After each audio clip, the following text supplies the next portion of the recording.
Els objectius clars de la sessió o del nostre fòrum, el que volem aconseguir és engegar projectes que promoguin la cohesió social, la participació i el compromís vers la societat, projectes que treballin i promoguin el canvi social cap a un decreixement raonat, projectes que donin oportunitat d'autorealitzar-se i afirmar-se com a persones en diversos àmbits, laboral, personal,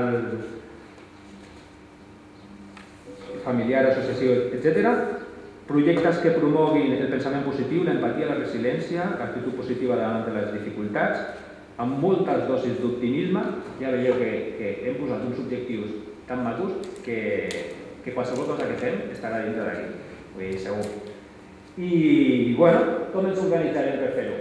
Ens agruparem en principi havíem pensat en 4 tallers, però ens sembla que farem en 3. Perquè l'últim, el grup d'infants, no sembla que hi hagi molts.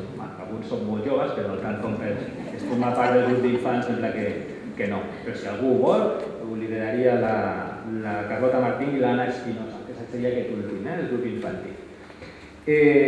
La resta dels 3 altres tallers són els següents. El primer és consum col·laboratiu, s'anomena consum col·laboratiu en relació a l'alimentació, que estarà una mica liderat per la Carme Bagó i la Teresa Jardí. Agafarem la targeta verda i aquest taller o aquest espai de debat o de construcció de propostes treballarà en relació a l'alimentació, però també al consum responsable, no necessàriament l'alimentació, consum en general responsable. I nosaltres tenim unes idees que les llançarem, però el més interessant és veure quines són les propostes que sorgeixen de tots els que participin. El segon tracta sobre la gestió responsable de la roba, roba d'adults, roba d'infants, roba en general, i podria ser una cosa una mica més àmplia que no necessàriament la roba. Tindrem la targeta de color groc i està liderat en principi per la Carme Pau Ciderol, la Mercè Esteban i l'Àngel Sánchez.